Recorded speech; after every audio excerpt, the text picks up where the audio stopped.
మంచిర్యాల జిల్లా లక్షటిపేట మున్సిపాలిటీలోని వ్యవసాయ మార్కెట్ యార్డ్లో రైతు వేదికలో రైతు నేస్తం కార్యక్రమాన్ని వీడియో కాన్ఫరెన్స్ ద్వారా CM Revanth Reddy, deputy CM బట్టి విక్రమార్క, వ్యవసాయ శాఖ మంత్రి తుమ్మల నాగేశ్వరరావు ఆధ్వర్యంలో సమీక్ష నిర్వహించారు.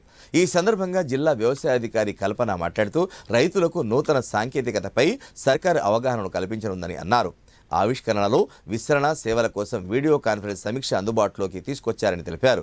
రైతు వేదికలకు వీడియో కాన్ఫరెన్స్ సిస్టమ్ను అనుసంధానం చేసే కార్యక్రమాన్ని నేడు సెక్రటేరియట్ నుంచి సీఎం రేవంత్ రెడ్డి ప్రారంభించారని అన్నారు. రైతుల సమస్యలకు పరిష్కారాలు, సరికొత్త వ్యూహాలపై సర్కారు దృష్టి సారించిందని, ఖరీఫ్ నుంచి పంటల బీమా పథకాన్ని తిరిగి ప్రభుత్వం ప్రవేశపెట్టనుందని అన్నారు. జిల్లా వ్యవసాయ అధికారి కల్పన. మన జిల్లాలో ముఖ్యంగా 4 డివిజన్స్లలో 4 వీడియో కాన్ఫరెన్స్ ఇన్స్టాలేషన్ చేయడం జరిగింది. ఈరోజు ఒకటి వచ్చేసి కాశీపేటలో, బెల్లంపల్లి కనాలలో ఒకటి, తర్వాత కిష్టంపేట, చెన్నూరు, ఇంకోటి లక్షట్పేట, ఇంకొకటి వచ్చేసి భీమినిలో 4 డివిజన్స్లలో మంచిర్యాల జిల్లాలో మనకి ఈరోజు ఇనాగ్రేషన్ చేయడం జరుగుతుంది. సో ఈ వీసీ యూనిట్ ద్వారా మనకు ముఖ్యమంత్రి గారు అక్కడ నుంచి ఇనాగ్రేషన్ చేయడం జరిగింది ఈరోజు 12 గంటలకి.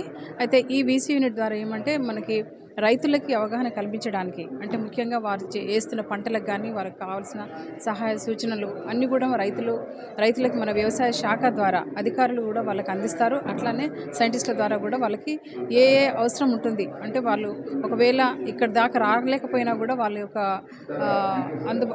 వారికి మేము సూచనలు ఇవ్వడం జరుగుతుంది. ప్రతి ఒక్క పైరు పైన అండ్ ప్రతి ఒక్క డౌట్స్ కూడా వాళ్ళకి క్లియరెన్స్ చేయడం జరుగుతుంది. ఏ మందులు వాడాలా, ఏ టైంలో సకాలంలో వారికి అందించేటట్టుగా ఏ ఎరువులు వాడాలి, ఏ మందులు వాడాలి, ఏ విత్తనాలు వాడాలి అనేటి మరి ప్రతి ఒక్క సూచనలు కూడా మరి వారికి ఇవ్వడం జరుగుతుంది.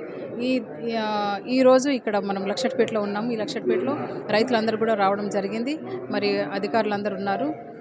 వారికి అందరికీ కూడా పైనుంచి మనకు కమిషనరేట్ నుండి కూడా మా ఏపీసీ గారు అండ్ కమిషనర్ గారు అండ్ సీఎం గారు, వ్యవసాయ శాఖ మంత్రి గారు అండ్ ఉప మంత్రి గారు కూడా మనకు సూచనలు ఇవ్వడం జరుగుతుంది. Thank you.